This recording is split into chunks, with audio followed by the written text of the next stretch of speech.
"If you fix that engine, I'll marry you," she sneered, phone recording his humiliation. But she never imagined his calloused hands weren't just fixing an engine, they were about to dismantle her entire world, live for everyone to see. The cruel challenge echoed through the sterile, white expanse of the Aerodyne Propulsion R&D Center, a gunshot in the cathedral-like silence.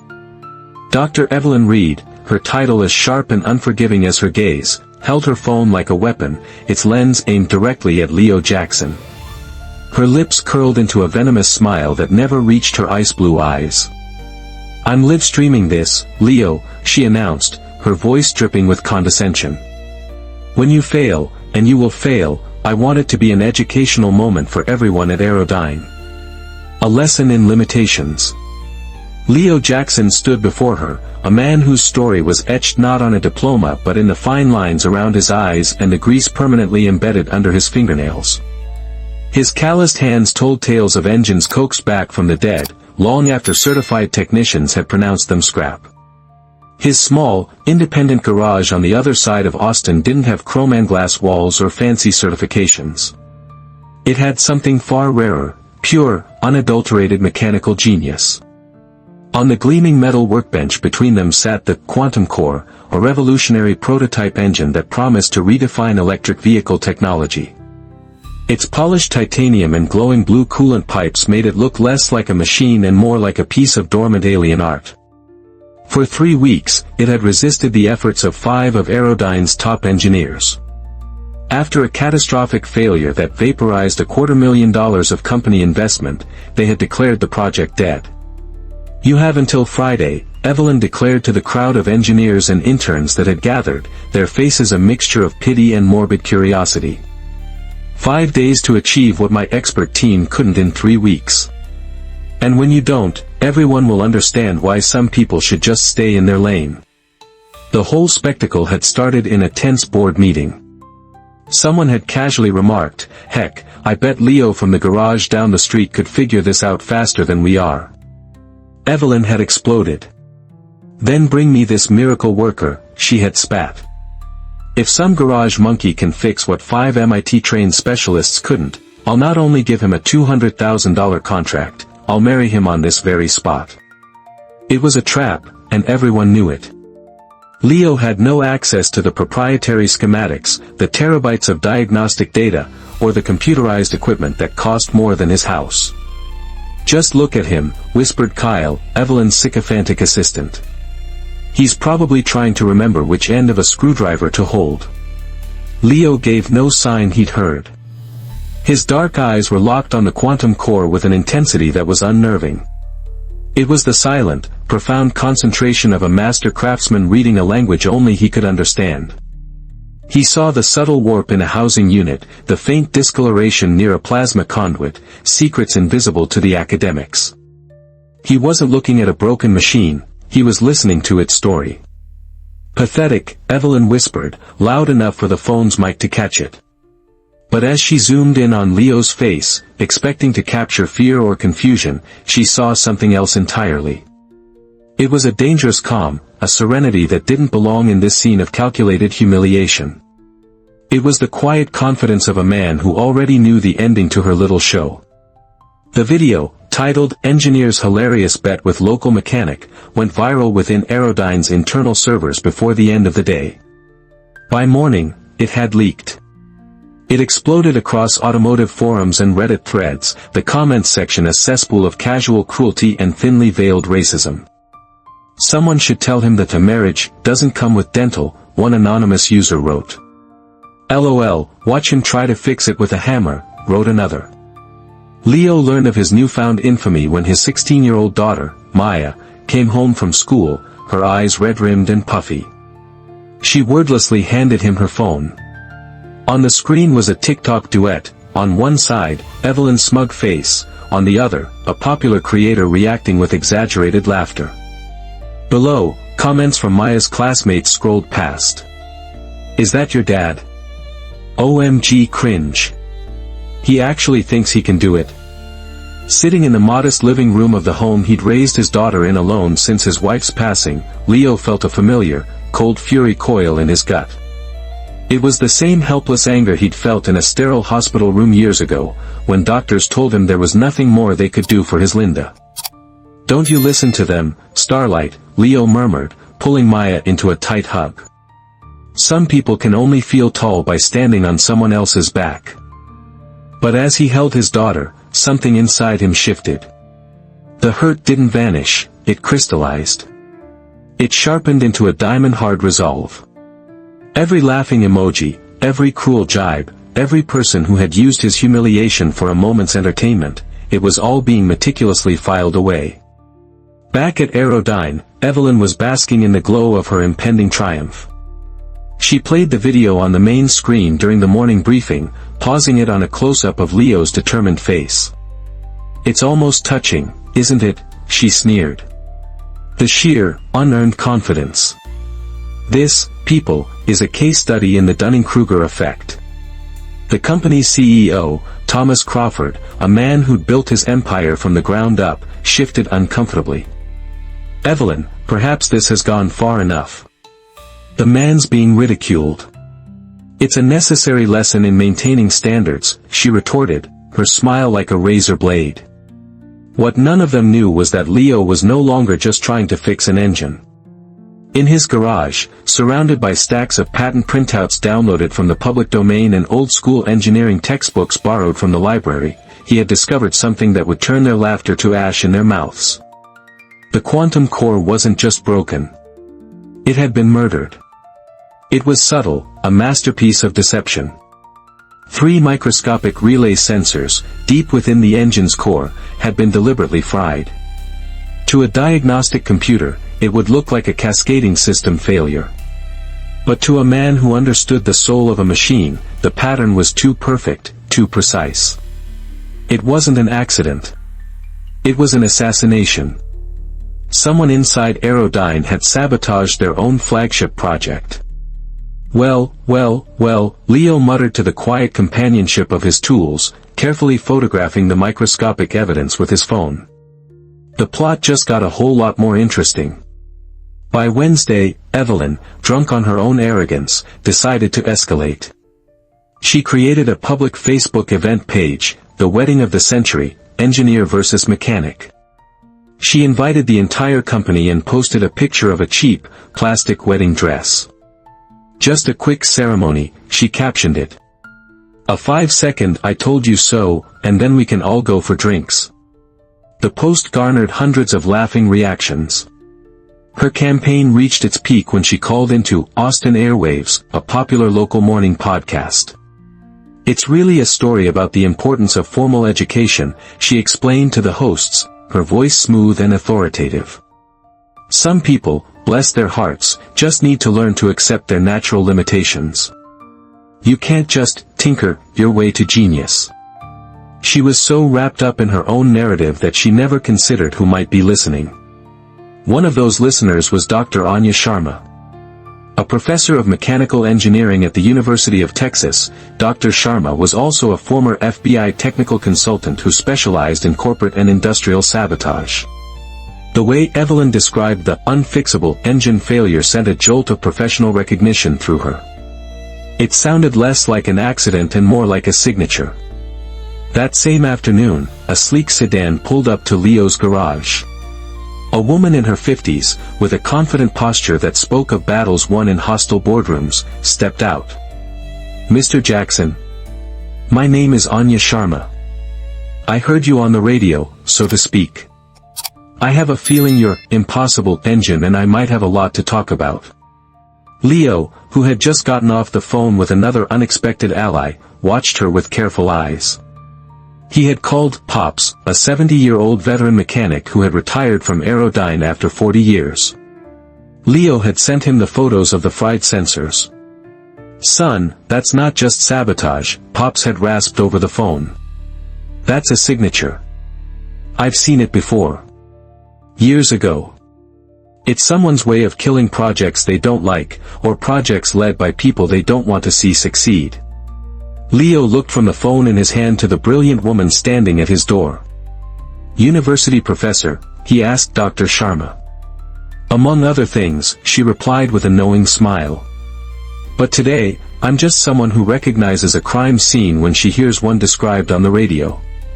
For the first time in days, Leo felt the corner of his own mouth twitch into a smile.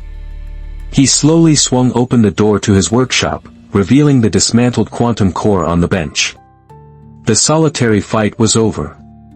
A team was being assembled. While Evelyn was busy planning a party, Leo and his new allies were preparing for war. The garage, once a sanctuary of solitary work, transformed into a covert operations center. The scent of coffee mingled with the familiar smell of oil and steel. Dr. Sharma, using a secure laptop, tapped into networks she hadn't accessed since her FBI days. Pops, using his old-timer network, made quiet phone calls, cashing in favors 40 years in the making. "I knew it," Anya murmured on Thursday morning, her eyes wide as she stared at her screen. Through a contact in Aerodyne's insurance underwriting department, she had obtained the complete project failure logs for the last 5 years. The data formed a chilling mosaic. 8 prototypes, she explained, her voice grim. All failed due to unforeseeable catastrophic malfunctions. All used the exact same sabotage method you identified, Leo. And look at the project leads. She turned the screen towards him. Every single one was either a woman or a person of color. After each failure, she continued, the project was deemed too complex and handed over to a more experienced team. And guess who led that team every single time? Evelyn Reed, Leo finished, the pieces clicking into place with sickening clarity. And her promotions and bonuses track perfectly with these failures, Anya confirmed. She didn't just climb the corporate ladder, she built it out of the wreckage of other people's careers. The investigation had morphed. This was no longer about a single engine or a cruel bet. It was about uncovering a systemic, discriminatory conspiracy. Meanwhile, Maya was proving to be a formidable digital warrior. She had spent hours meticulously documenting the cyberbullying campaign. She archived every post from the Facebook event, screenshotted every vicious comment, and, most damningly, recovered a video Kyle had posted to a private Instagram story. "Dad, you have to see this," she said, her voice tight with anger. In the video, Evelyn, egged on by Kyle and others, performed a cruel parody. Wearing a dirty work shirt and smudging grease on her face, she mimicked Leo, using an exaggerated, stereotypical voice to pretend to be a confused mechanic. "Duh, where does the sparky thing go?" she slurred, as the room erupted in laughter. "Perfect," Leo said, his voice dangerously quiet. "Save it. Save everything." That night, Leo worked on the quantum core with the precision of a surgeon. He wasn't just fixing it anymore. He was preparing his star witness for trial. He meticulously documented each step of the repair, creating a technical report so clear and irrefutable that no academic jargon could discredit it. "Dad," Maya said, bringing him a cup of coffee as dawn approached. "Are you sure about this? These people, they're powerful." Leo stopped his work, wiping his hands on a rag. He looked at his daughter, his love for her a fierce, protective fire. "Your mother always said justice is different from revenge," he said softly. "Revenge is about hurting them back. Justice is about making sure they can never hurt anyone else again." At 2 p.m. on Friday, the Aerodyne showroom buzzed with the energy of a Roman Colosseum. Over 100 employees, executives, and even a few key clients Evelyn had invited to witness a masterclass in corporate standards filled the space. A professional cameraman she'd hired was broadcasting live to the company's social media channels. Evelyn stood center stage, a vision in a stark white Armani blazer, holding a bouquet of plastic flowers for the charade. "Welcome, everyone," she announced to the camera, her smile a predatory slash. "In a few moments, we'll see what happens when ambition wildly outpaces ability. Let's see how our miracle mechanic has done." On cue, Leo Jackson walked into the showroom. He wasn't wearing a suit, but his simple work clothes were clean, and he moved with a calm dignity that immediately stole the focus from Evelyn's frantic energy. Behind him, almost unnoticed, Dr. Anya Sharma entered, her university-loaned professional camera resting on her shoulder. "Ah, the groom arrives," Kyle shouted, trying to get a laugh. "Shouldn't you have dressed up for your big day?" Leo ignored him and walked to the quantum core. With methodical grace, he connected the final series of cables. The silence in the room was thick with anticipation. "Before we begin," Leo said, his voice clear and steady, amplified by the room's acoustics. He didn't shout, but everyone fell silent. "I found something interesting during the repair. I'd like to share my findings." He held up his old smartphone and connected it to a portable projector Anya had provided. The first image that flashed onto the massive wall behind him was a microscopic close-up of a fried sensor. "This engine didn't fail," Leo stated. "It was sabotaged." A nervous murmur rippled through the crowd. "This is absurd," Evelyn snapped, striding forward. "You're just making excuses for your own incompetence." "Interesting you should mention incompetence," a new voice cut in. Dr. Sharma stepped forward, holding a thick binder. Dr. Anya Sharma, professor of mechanical engineering and former FBI consultant on industrial sabotage. "I have analyzed Mr. Jackson's findings. This engine was sabotaged using a pattern I have personally identified in 8 previous cases right here at Aerodyne." The color drained from Evelyn's face. "What is this?" Leo clicked to the next slide, a chart showing the 8 failed projects and the names of their demoted or fired project leads. Every case of sabotage, Leo explained, was on a project led by a woman or a person of color. Pops emerged from the crowd, holding his own set of documents. "And I've got the payroll records to prove who benefited," he boomed. "You and your team, Evelyn, have pocketed over $1.2 million in bonuses from taking over these failed projects." Evelyn was visibly trembling. "This is slander. You can't prove any of this." "Oh, but we can," Leo said, his gaze locking onto Kyle. "Kyle, remember that video you posted? The one where your boss made fun of me?" The projection changed. The showroom was filled with the horrifying video of Evelyn's racist parody. Gasps echoed through the room. Several of the invited clients stood up and began walking out, their faces masks of disgust. "And Evelyn," Leo continued, his voice relentless. "Remember the wedding Facebook group? And the private WhatsApp chat? My daughter is quite skilled with technology." The projection exploded with screenshots. Devastating messages from Evelyn about weeding out the diversity hires and using creative attrition to maintain the integrity of her department. At that moment, CEO Thomas Crawford, who had been watching from the back, strode forward, his face a thundercloud. "Read. My office. Now." "Wait," Leo said, holding up a hand. "I'm not quite finished." He turned to the quantum core. With a final, confident flick of a switch, he started the engine. There was no stutter, no cough. A smooth, powerful, perfect hum filled the showroom. It was the sound of flawless engineering. The sound of victory. "It's not just repaired," Leo announced over the beautiful noise. "It's optimized. I recalibrated the energy matrix. It's now 15% more efficient than your original design. A technique you don't learn in a classroom, but one you master after 20 years of actually listening to what an engine needs." Evelyn collapsed into a nearby chair, her white blazer suddenly looking like a flag of surrender. Tears of pure rage and humiliation streamed down her face. "It was just a joke," she stammered. "A joke?" Leo's voice was cold steel. "You tried to destroy my livelihood. You subjected my daughter to ridicule. You systematically dismantled the careers of good people because you couldn't stand to see them succeed. That's not a joke. It's a crime." Dr. Sharma stepped forward. "A full report, including all this evidence, has been delivered to the Department of Justice, the State Engineering Licensing Board, and the press." As security guards began to escort a sobbing Evelyn and a pasty-faced Kyle out of the showroom, Leo calmly turned off the engine. He looked directly at the camera that was still streaming live.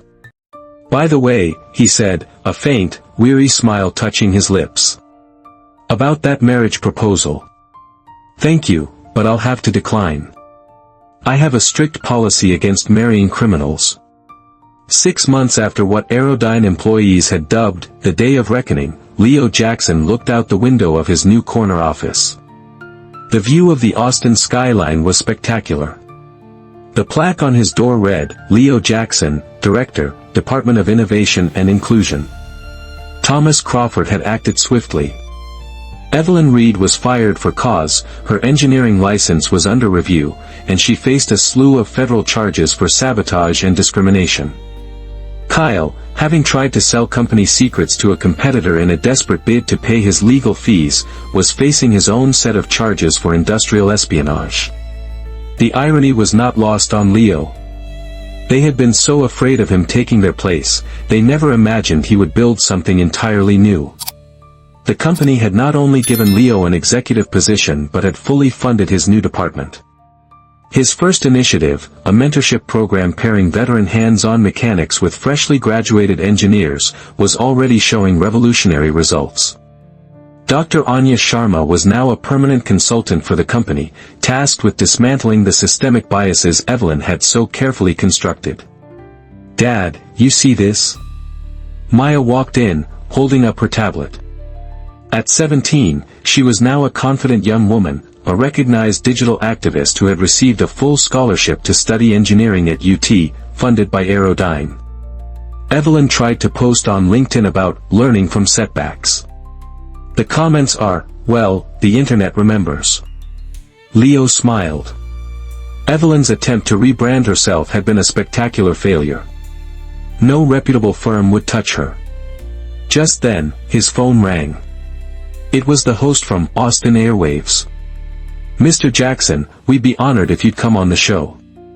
People are inspired by your story. They want to hear it from you." He accepted. During the live interview, the host asked the inevitable question, "How do you feel about Evelyn Reed now?" Leo paused. "I don't feel anger anymore," he said thoughtfully. "I feel a sort of pity. She was given so much talent, so much opportunity, and she used it to feed her own prejudice instead of building something great. The real tragedy isn't what she did to me. It's what she did to herself."